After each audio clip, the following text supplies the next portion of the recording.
سيداتي وسادتي، ستبدأ الآن الجلسة السادسة تحت عنوان الدروب إلى الهيمنة، البنية التحتية والصراعات الجيوسياسية.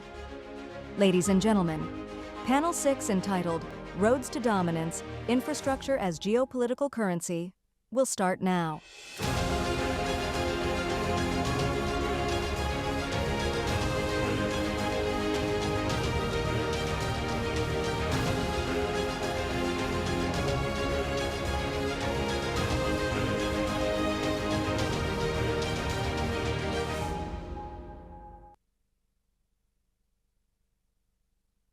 Good morning. صباح الخير جميعاً. أهلاً بكم في الجلسة. Good morning, everyone, and welcome to the first session of our second day of the 11th Abu Dhabi Strategic Debate. I would like to thank, on behalf of everyone, to the organizers and to the manager of this forum. And I give the option to our speakers to use Arabic or English.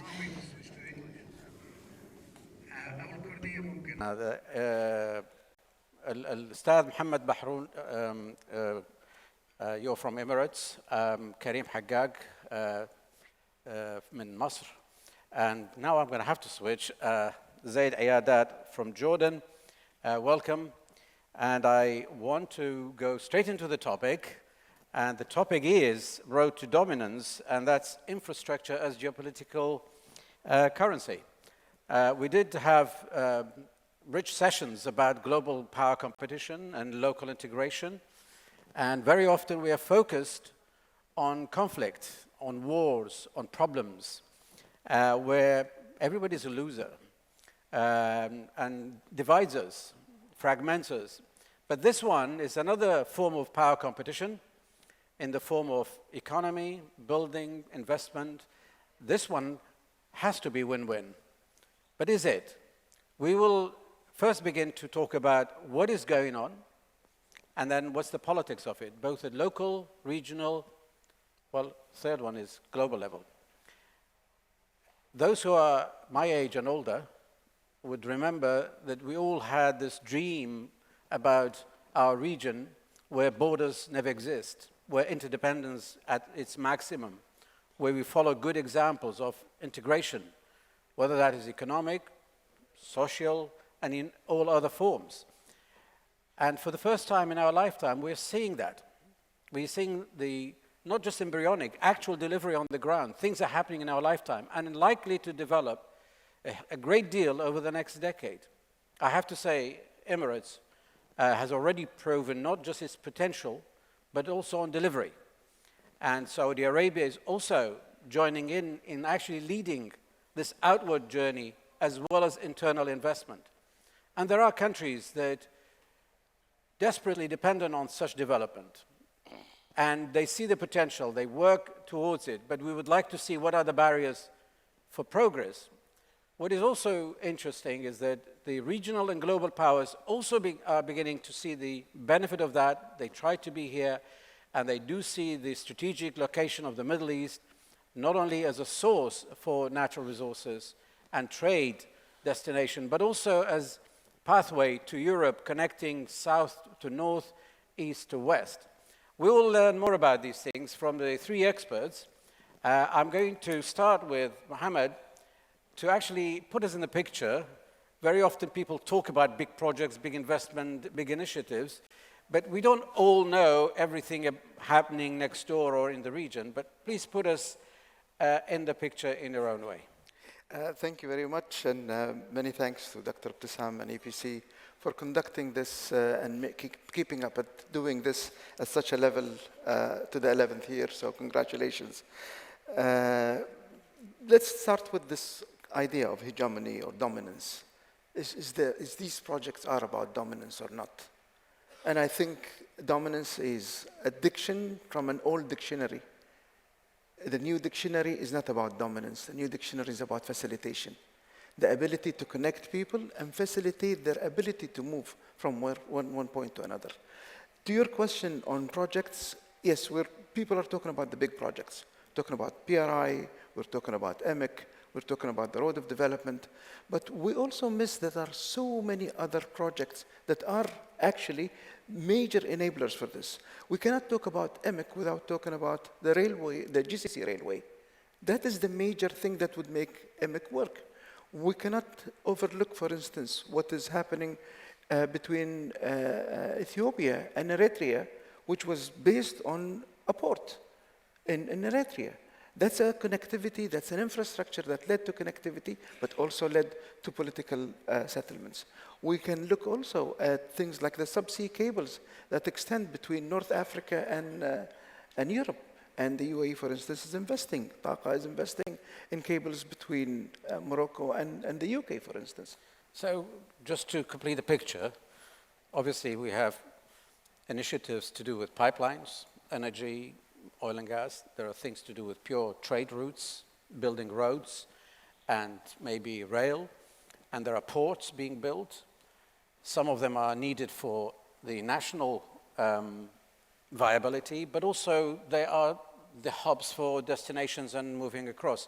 Can you give us some big specific examples, whether it's Emirates, whether it's Saudi Arabia? I'm going to come to the others if you do not want to add from us, because I know you know more about Iraq's big initiatives than I do. So, but again, the UAE, for instance, was part of the PRI. And it didn't see PRI as something that does with China, it did something that does with the region. And that was the emphasis. But the PRI meant that you have to invest in a number of initiatives, from solar energy to the digital connectivity, all the way to financials. So we're not looking just at the infrastructure, the physical infrastructure. There is also a digital infrastructure that is required. That's a very good point. Well, Karim, from your perspective, let's stay with the technical side of what is actually existing, what is planned, and which countries are likely to be connected through initiatives. So maybe not necessarily sticking to Egypt, but Egypt is important for all the right reasons, but it may also see some of the projects not really good news. So you tell us what projects are there connecting your country and the vicinity. Sure. Well, thank you very much, and let me add my word of thanks to Dr. Ibtisam, not only for organizing this meeting, but for including what I think is this very important session in the agenda, because it helps to unpack what I think are very interesting and important linkages between infrastructure and power and influence. So to your very specific point about Egypt, Egypt recognized, I think early on, almost a decade ago, the importance of infrastructure and upgrading infrastructure. In terms of framing this in terms of global connectivity. So we had in 2014 the very ambitious project to twin the Suez Canal, almost doubling the capacity of the Suez Canal and turning it into a two-way or two-legged waterway. And that has allowed Egypt to leverage the Suez Canal as a major nodal point on the Belt and Road Initiative, specifically on the maritime Silk Road. So now we have the Suez Canal Economic Zone that is supported by Chinese investments, that is meant to be a global logistics hub. But even earlier, Egypt leveraged its LNG infrastructure on the Mediterranean coast to, again, promote this idea of a regional gas hub that was enabled Egypt to become an aggregator of regional gas using the recent finds in the Eastern Mediterranean from Israel, from Cyprus, and also from Egypt. Now Egypt has to contend with other very ambitious projects. I mean, IMEC, I think, is a transcontinental interconnection project that is truly ambitious in scope, that certainly has implications for the Suez Canal. But I think it's important to think of these projects not just in terms of their geo-economic logic or their geopolitical logic, but I think it's important, maybe following on from what Mohammed said, to think about these projects in terms of region building. So not just extracting economic gain, but how can these projects be leveraged to consolidate geopolitical stability and hopefully even moving the region towards conflict mitigation and conflict resolution. So leveraging these projects for the overall objective of stability. Sounds great. I'm going to leave you with a question. I'm going to go to Zaid, but I'll leave you to think about the question. Which initiative is actually bad news for Egypt? Because after all, you're so dependent on Suez Canal, you're so dependent on Bab el-Mandeb, and if anything that bypasses those can't be good news. Nonetheless, there are projects that actually are designed to go through your country because nobody can ignore your geographic location and its strategic importance. But Zaid, I'll leave you also with a similar question because I'm going to come back to see how Emirates is using that and sees opportunities and threats here. But Zaid, let's stay technical for a moment, but I will invite you to go political after that. But Jordan is important to Iraq. It's now increasingly important to Saudi Arabia, especially with all these big NOAM projects and other projects, plus for its location across Palestine, Israel, Lebanon, and beyond. So tell us what projects are there being pushed and adopted by your country in collaboration with others. Good morning. I did not expect this question. Okay. And I feel stressed because you give us questions to think about. It looks like exam, but I'm prepared. Okay. Good morning, everyone. Thank you again, Dr. Sam, for this, and I echo my colleagues here. This is a very important session. Before getting to your questions quickly, I need to share with you something. Yesterday, over lunch, we had a party of joke telling. So, although conflict may be a full-time job of the region, but sometimes people in the region do joke and do laugh and do smile. And part of the jokes was about scholars. And part of the jokes about scholars, you can't say anything without go back to conceptual framework. So let me provide you with a conceptual framework for the talk. How does that sound? Go ahead. All right. So That's jokes do help. Area. Well, Jordan is important, and in the minds of so many Jordanians, is the most important country in the world. Of course. And well, for good reasons. And there are certainly very important projects. We call them in Jordan mega projects. Some things has to be with the connectivity between, the canal between the two, the Red and Dead Sea, which was killed by our neighbors, Israel. The idea of connecting the Red Sea to the Dead Sea, and also connecting the Mediterranean to the Red Sea through Aqaba, of course, and of course, so being part of the NEOM and other projects taking place in the southern part of Jordan. But also there is huge infrastructure projects in cooperation with the United Arab Emirates in renewable energy. I'm talking particularly about electricity and the solar systems and others. And of course there are so many projects now also supported by many countries, including the Arab Emirates, on railroad connecting again Aqaba to Amman and etc. So there are there are a lot of Japanese projects in Jordan as well in developing the Jordan Valley, which is called, I think, the Bridge for Peace between to connect Jordan, Palestine through the West Bank and Israel.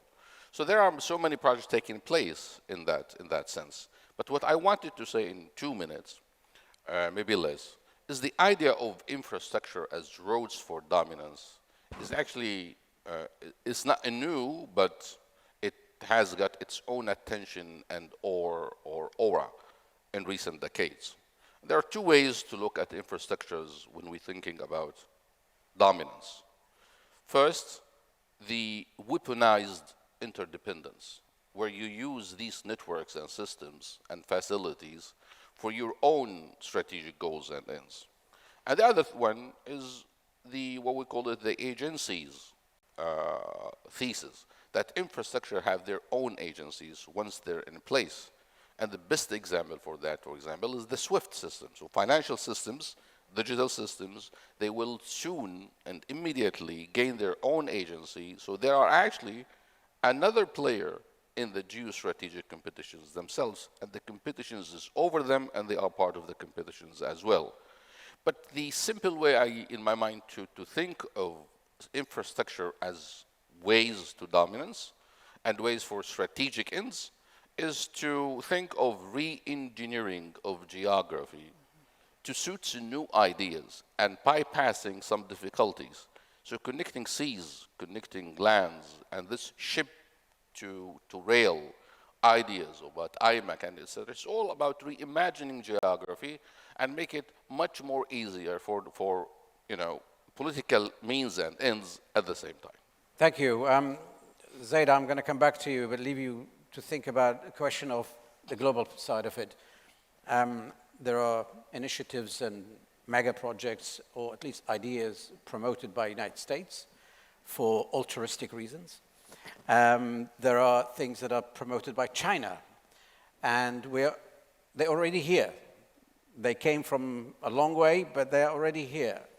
And their engagement, they have a sight on their investment and their own benefits, but also on competition and how this may shape our engagement and our reaction. Think about that. That's your next question. But Karim, I asked you a question about Egypt. How do Egypt look at these things, with itself having really more investment in sea and maritime, which is under threat, and looking at those that bypass Egypt? So yeah, this is a factor that Egypt has always considered in planning its infrastructure development. I mean, the Suez Canal is and still remains central to global commerce. Even in purely economic terms, without talking about the geoeconomics or geopolitics, if we do a rough calculation of the cost of moving freight from, let's say, India to Europe, whether in terms of cargo or in terms of bulk cargo, the average unit of cargo that is shipped through the Suez Canal is much cheaper than if it's brought on land to buy sea and rail links to the terminal in Haifa, and then has to be reloaded again on shipborne traffic to take it to Europe. So that's just in terms of economic cost. That said, Egypt has always been sensitive to changes in global trade patterns that affect traffic in the Suez Canal, the exploration of different maritime routes. So the polar route, for example, has always been out there as a potential alternative to the Suez Canal, or at least can siphon off traffic from the Suez Canal. And IMEC, if it is realized, does have implications for Suez Canal traffic. I think that there's what will be an inevitably healthy competition between these different projects. I don't think there is any existential threat to the centrality of the Suez Canal. But let's be clear, these different projects will compete, and Egypt is very aware of this, has been very aware of this, hence the desire to upgrade its infrastructure. And this was almost a decade ago, before IMEC, and alongside with the Belt and Road Initiative starting in 2013. Thank you. That was very good. Mohammed, Emirates proven over time its resilience, its ability to invest in itself, but also engage next door and actually get them involved and establish good, mutually rewarding projects. And I know Iraq is very interested in having this port issue, the energy exportation, and also connectivity with East and Far East.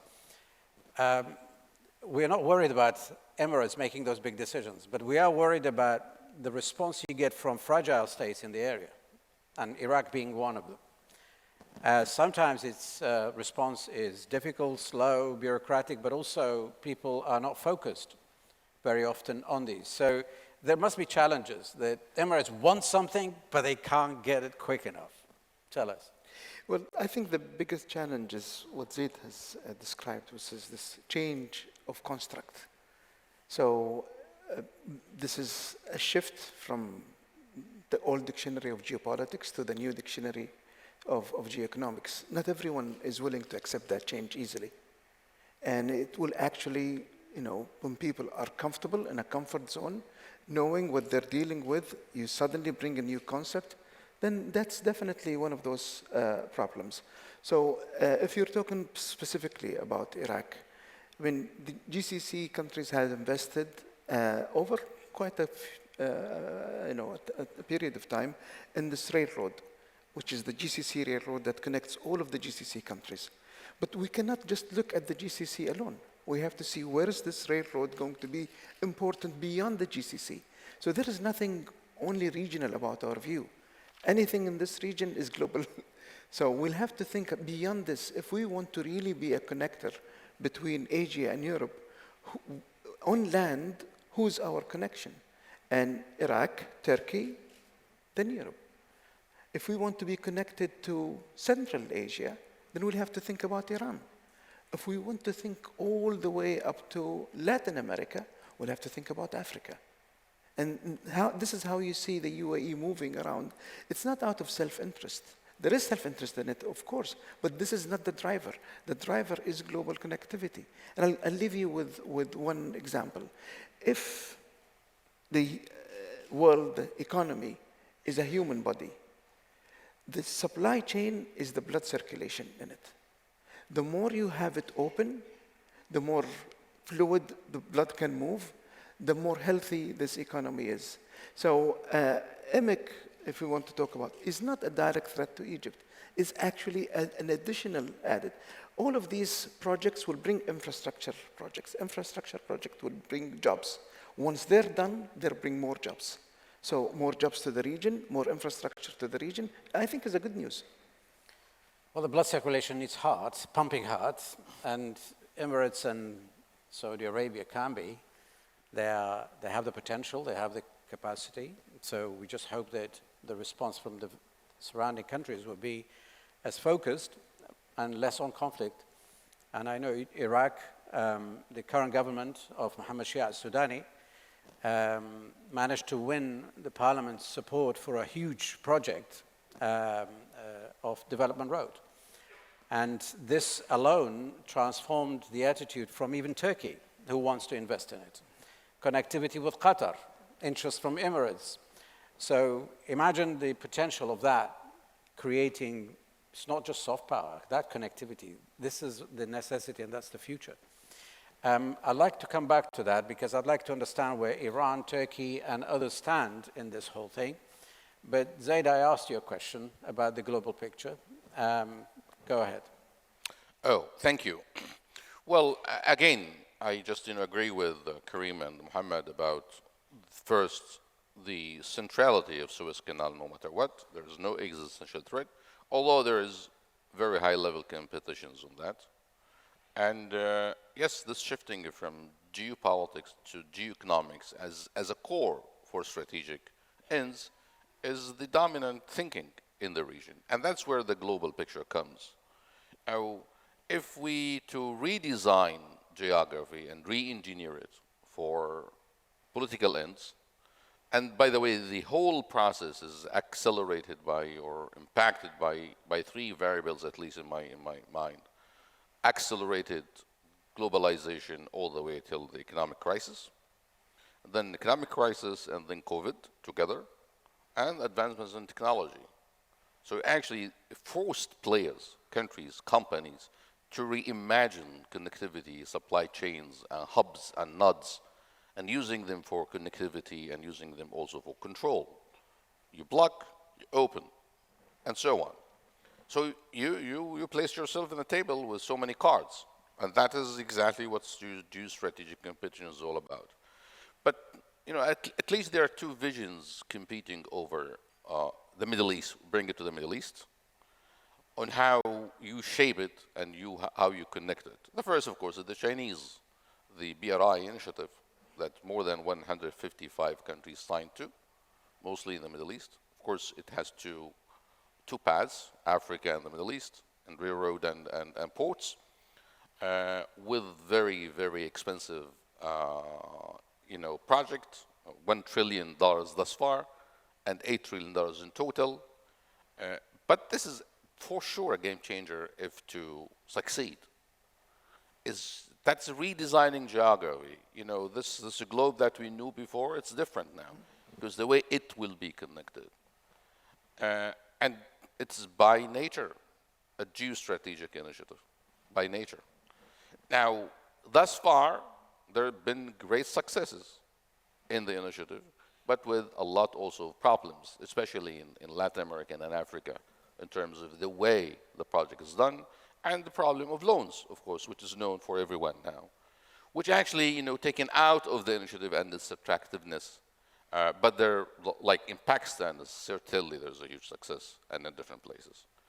And the other is the American Western envisioning of the region, bringing it to this brilliant idea called IMEC. This is absolutely, I guess, one of the most innovative ideas, and was agreed upon on the G7 summits a year ago or so, although it's still lacking a lot of momentum in terms of creating an action plan. But it's basically saying, well, okay, there's a route and there's a way. So there's your way or our way. There's no highway. So there are two ways that are competing in here. Which way should the region go? To these global players. But also the region has its own agencies. And the region is calculating and calibrating which one of these would be most benefit for its players. But the region also is not on one page. There are competing visions of the region itself. And some wanted, this vision of the region because it suits its ideas, like of Iran, for example, and others thinking that is the shortest way, bringing India to Europe through Saudi Arabia, Emirates, and Jordan, and all the way through, Israel to Europe. Can you imagine what we're doing with the land, with the globe? We're shrinking it. We just really redesign Earth, seas, lands. This is something we need to take seriously. Well, thank you. I'm going to come back to you for a specific issue, and that is looking at it from our neighborhood outwards, looking at those superpowers and super economies. We should have some recommendations so that they don't make life difficult for us and get rid of the mutual suspicions that one scaring us about the intention, motivation, as well as track record of the other, and their internal policies, how that is driven. Because if it's a plain level field, we should not worry. But how to make it plain level field, how we should not be victims, it's a very important thing. So I'd like you to think about some of those recommendations. But I'd like to ask Karim and Mohammed to add to whatever global picture that I invited Zaid to comment on. I'd like your perspective of the global picture and how that involves us in the Middle East. Karim. Yeah, thank you. I think this is very important to build on the framework that Zaid is laying out for us. I think it's important when we look at the global picture to try and unpack these different logics driving these different mega infrastructure projects. So clearly there is the geopolitical logic. It's undeniable. I mean, that was the foundational logic for the Belt and Road Initiative as a way to counter the United States pivot to Asia. So providing China with pathways of connectivity to Asia, Central Asia, South Asia, Middle East, Europe. And it is clearly one of the underlying logics for IMEC, I mean, at least in the American conception, as a way to counter the BRI. And I think that the same goes for India. I mean, consolidating India's position as an emerging power. India's reservations on the Belt and Road Initiative have been very clear, seeing this or framing it as a China national initiative, so requiring a counter initiative.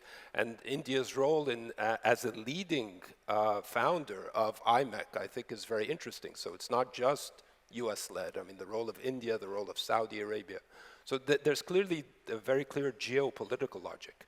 I think the geo-economic logic is also very clear in almost all of these projects. I mean, As Zaid said, the geoeconomics of infrastructure is meant to provide connectivity between different centers of economic production with markets that require demand.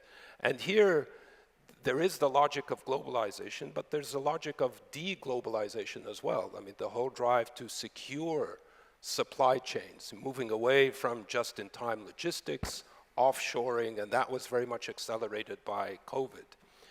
And then there is the political logic, and that's very specific to the Middle East. And that, I think, gets to how IMEC was designed.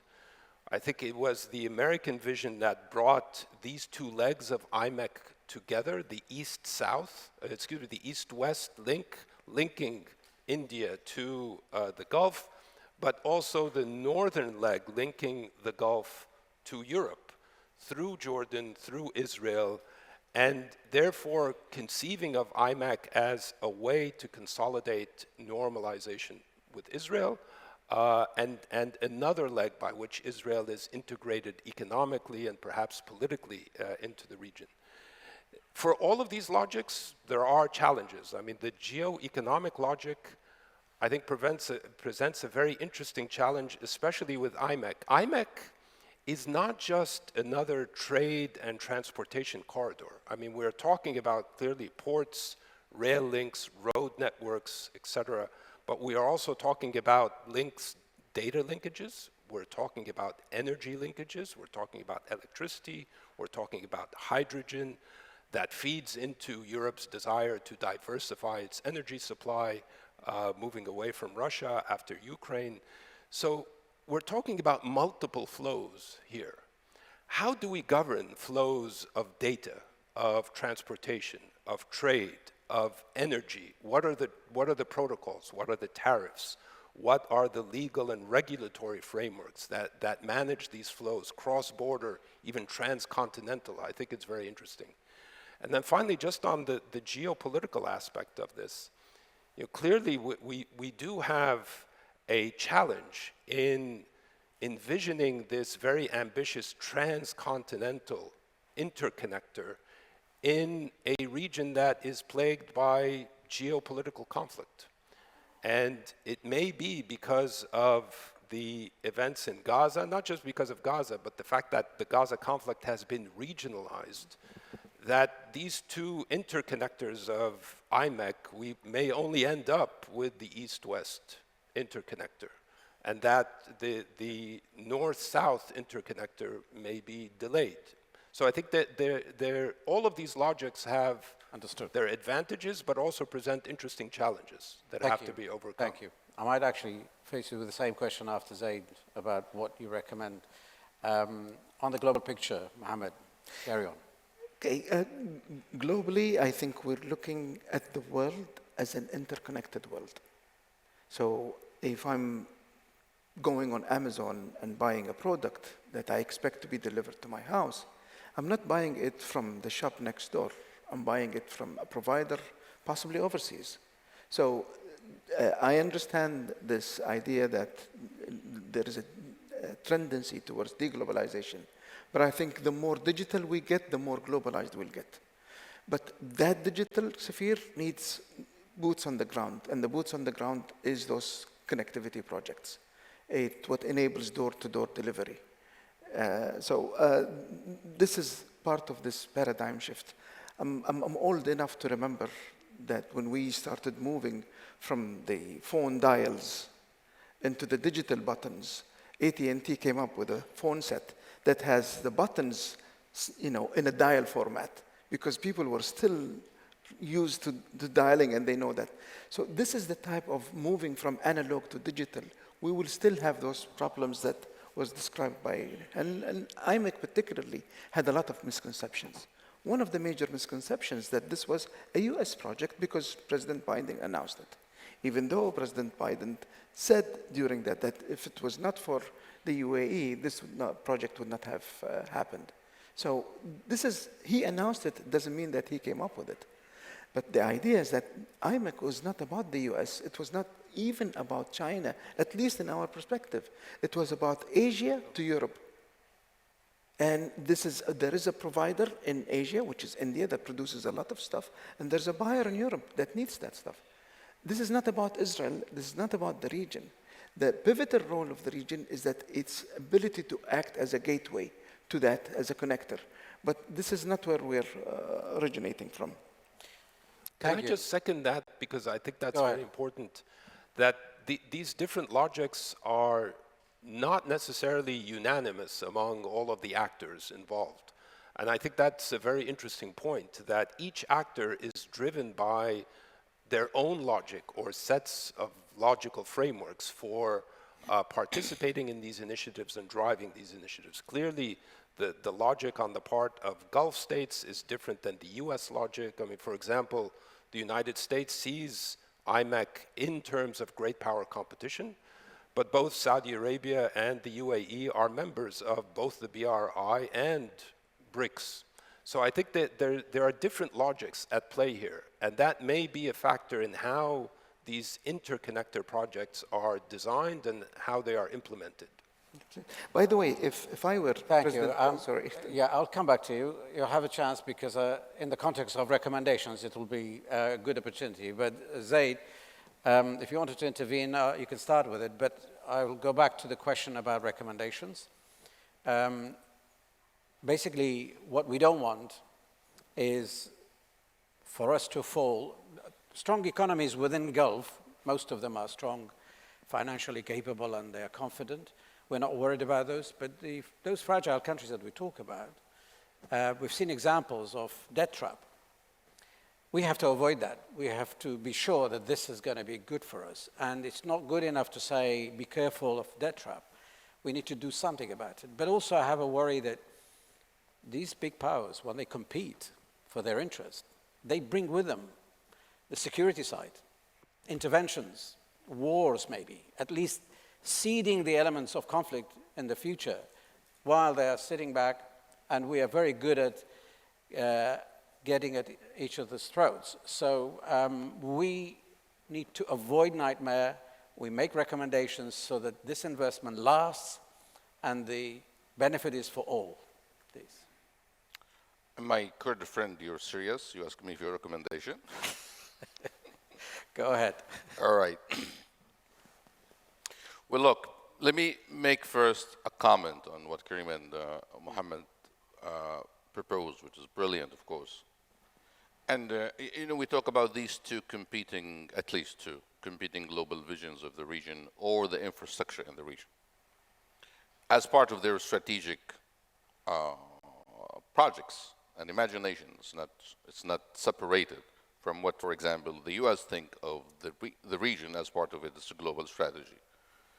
But also we have to look deeper on the regional picture. Who are the players? What are their interests? And what are their relative power to these interests to be achieved?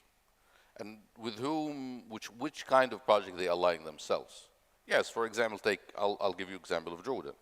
Jordan, of course, given the situation of Jordan, a small state, the logic of a small state, and the very, very particular neighborhood, there's always aspiration to be part of this regionally global projects and be a hub, because that will bring a lot of connectivity, a lot of economic opportunities, and make Jordan on the map and providing for its socioeconomic problems, solutions to these problems.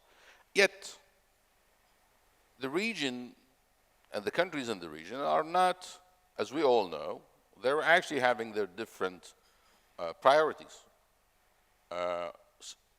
Either a group of states, take the Gulf, or states on their own. What are the priorities for Egypt? Which one would be the first? And then we have each of these players, each of these countries in the region, giving the picture and the relative power and competitions of power and the emerging in new powers, if you wish. And then everyone is trying just turn the situations towards its own ends and interests, which is perfectly normal. I'll give you an example. Turkey, for example. This is the famous say by Erdogan's, there's no corridors without Turkey, right? You want corridors, you pass through us. You know what? IMEC is not there, and the BRI is not there. I'll create my own. And then we got this Iraq Development Road. Because we're not in the picture, we're not in the game. We have to be in the game, and so on. So every player will think that way. Iran is part of these initiative as well, that you know, with Azerbaijan and through China. So what I'm trying to say, we actually have to look at the future for this 4 recommendation from within. And these projects are not coming as an inevitable, or it's a fate, and it's going to be happen and will happen and deliver to tomorrow. There are so many competitions, so many challenges, not only operational, in terms of tariff, in terms of operation. It's more than that. It's about the political acceptance of these things. And let's face it, at the very end, all of these strategic initiatives, the decision over them and about them is political to the core.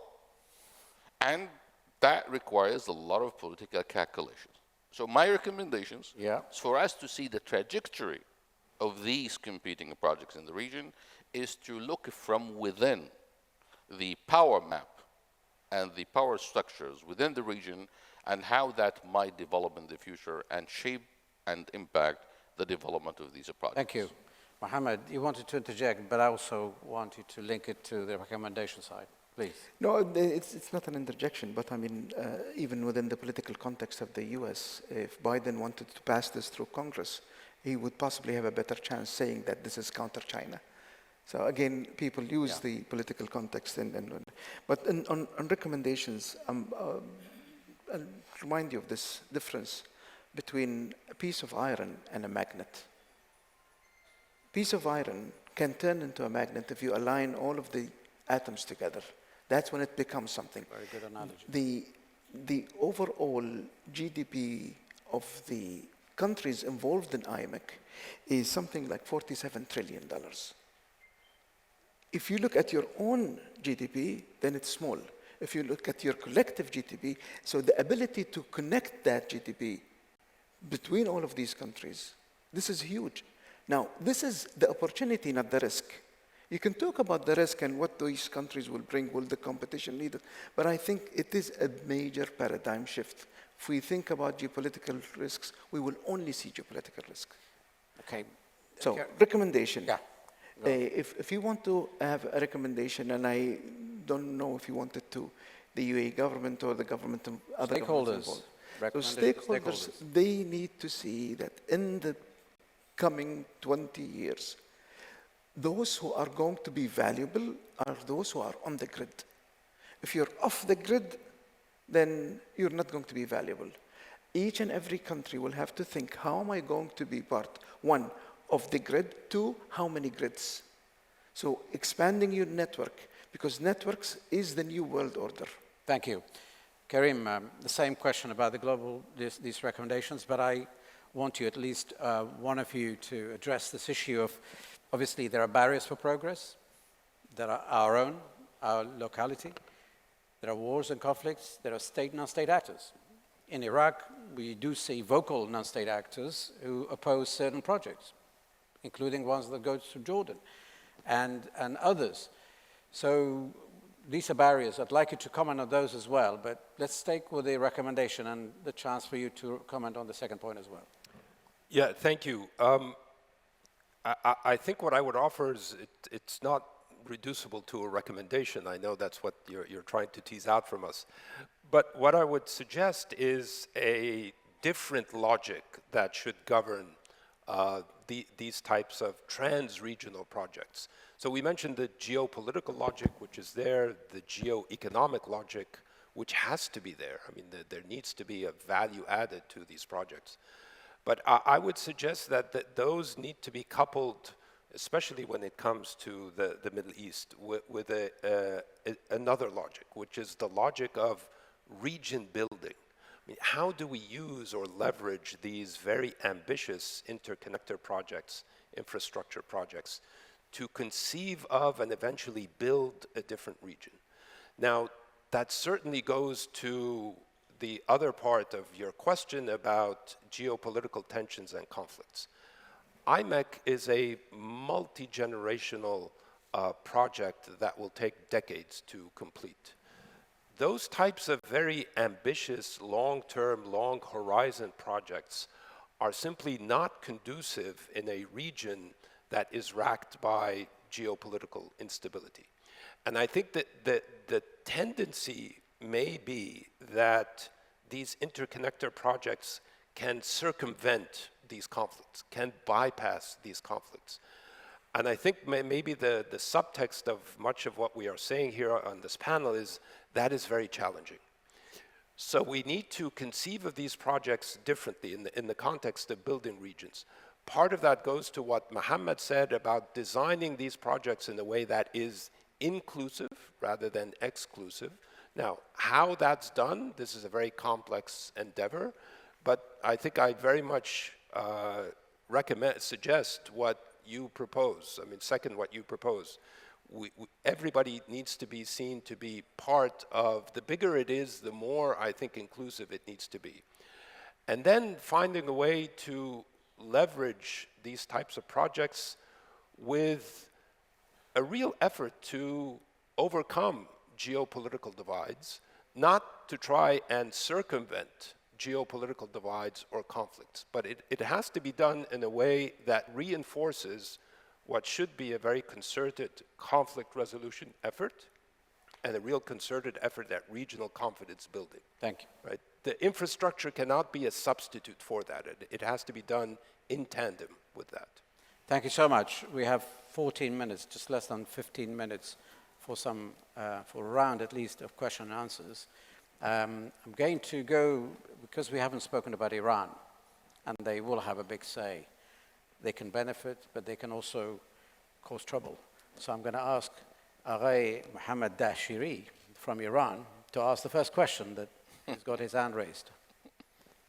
Yes, in the middle. Thank you very much for this interesting panel. I think that one of the main issues is the perception of reality, which is more important than the reality itself. What is perceived in Iran and Turkey is that IMEC project is have inclusive, exclusive approach. That means that they want to neglect Iran and Turkey. And therefore, some sort of exclusion and not interconnectivity is behind this project. Okay. What is your opinion in this regard? That's a good one. Thank you. Mr. Hani Fundaqli. Thank you very much, and thanks for a pretty good discussion. If IMEC is a substitute for the BRI, what underpins the BRI is a very extensive network that China has. 34 major ports and 2,000 minor ports. This is more than the collective ports that the entire IMEC region has together.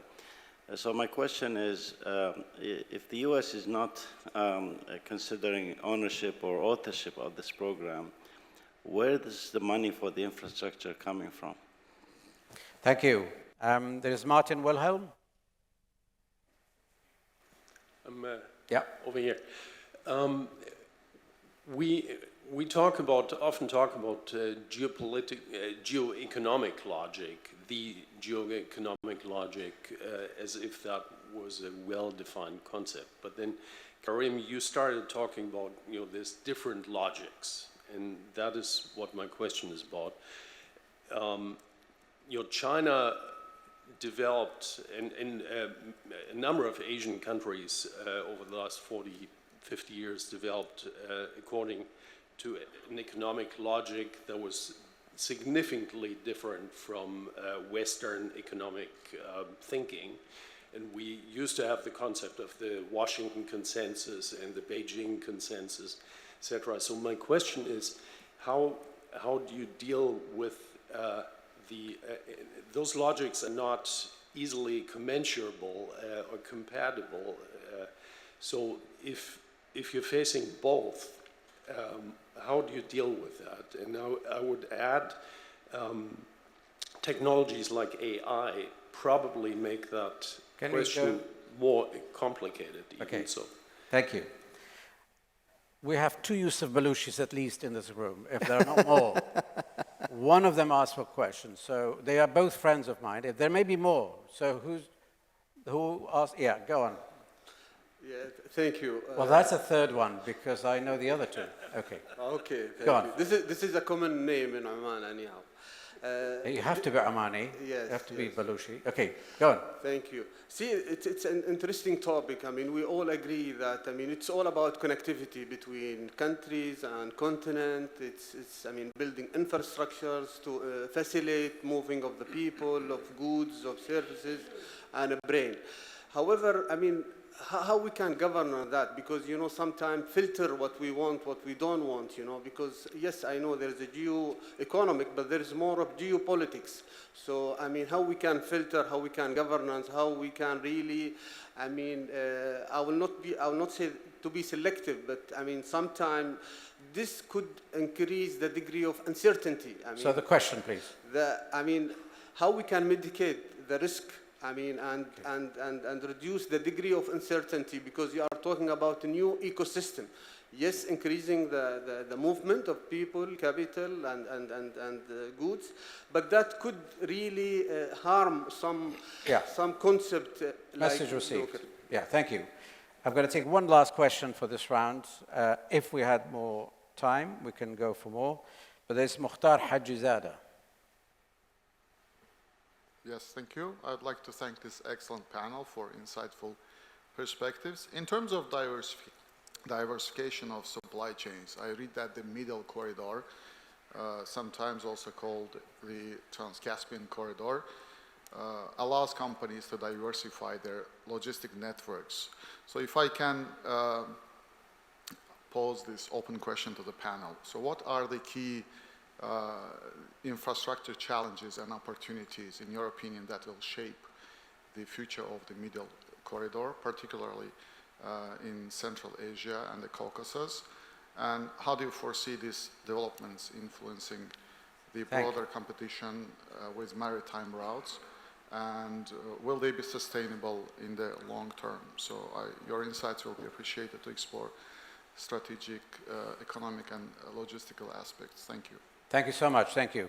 So you saw what we didn't cover, and I'd like you to, between yourselves, comment on as many of these as you can. So I'll start with you, Zaid. Well, thank you. There are 5 questions. I try to make sense of them. They're not combinable, but I'll just address some of them quickly. But I also would like to invite all of us to think of the term, concepts and terms, corridors. Why are we narrowing it?